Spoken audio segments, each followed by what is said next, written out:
भर में अगले साल लोकसभा चुनाव होने हैं। जैसा कि आप सभी लोग जानते हैं कि 2024 की तैयारियां सभी पार्टियां कर रही हैं, तो बीजेपी का दावा है कि लगातार तीसरी बार मोदी सरकार की सत्ता में वापसी होने जा रही है, जबकि कांग्रेस समेत विपक्ष के इंडिया गठबंधन का कहना है कि वे एनडीए सरकार को हराने में कामयाब हो जाएंगे।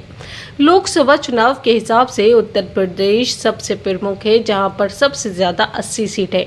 यहां पर अखिलेश यादव और मायावती को काफ़ी उम्मीद है कि वे बीजेपी को हरा सकेंगे, लेकिन सामने आए देखें तो बड़ा ही तगड़ा झटका लगता है। जी हाँ, हम आपको बताते चलें कि अखिलेश यादव की समाजवादी पार्टी और आरएलडी गठबंधन को महज 7 सीटें ही मिलती दिख रही हैं।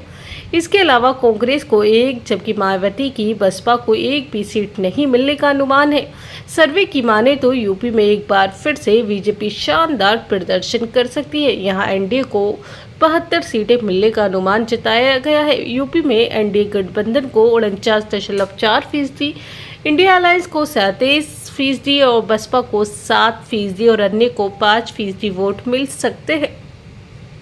इसके साथ ही आपको बता दें कि 2014 के बाद से ही यूपी में बीजेपी का दबदबा कायम है। 2014-2019 लोकसभा चुनाव और 2017 और 2022 विधानसभा चुनाव में बीजेपी प्रदेश में शानदार प्रदर्शन कर चुके हैं।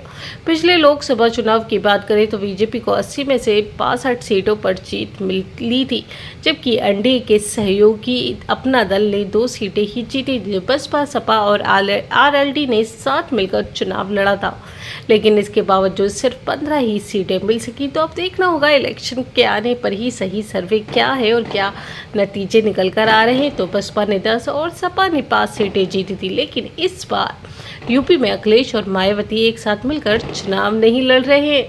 बसपा ने अकेले लड़ने का मन बनाया है, जबकि सपा आरएलडी का प्रदेश में गठबंधन है। जी हाँ, अब देखना होगा कि क्या रिजल्ट निकलता है। सर्वे में विभिन्न राज्यों के आंकड़े सामने आए हैं। दिल्ली की सभी 7 सीटें बीजेपी के नेतृत्व वाली एनडीए के हिस्से में जा सकती है, ऐसा भी अनुमान है।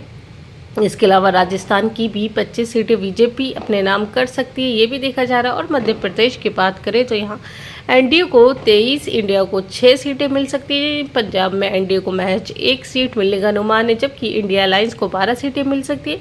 तो पश्चिम बंगाल में बीजेपी को 18 सीटें और इंडिया को 24 सीटें दी गई हैं। तो महाराष्ट्र की बात करें तो सर्वे में कहा गया है कि यहाँ एनडीए गठबंधन 20 सीटें जीत सकता है, जबकि इंडिया अलायंस को 28 सीटें मिल सकती हैं। अब ये सारे अनुमान ही हैं, अनुमान के अलावा और कोई खास नहीं है। ये तो सब रिजल्ट आने पर ही पता चलेगा, क्योंकि ये सिर्फ अनुमान है और अनुमान कभी भी बदल सकते हैं। किसी की भी हार और किसी की भी जीत हो सकती है।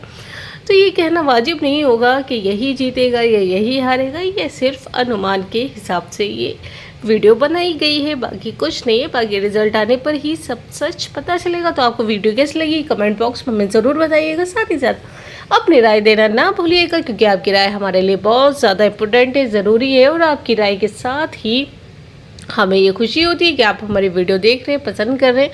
और साथ ही साथ आपकी राय हमारे लिए सच में ज़रूरी है, क्योंकि हमें पता चलना चाहिए कि आप क्या सोचते हैं, क्या नहीं सोचते, क्योंकि हम उसी के हिसाब से वीडियो बनाएंगे। तो कैसी लगी वीडियो एक बार फिर से बता दीजिए।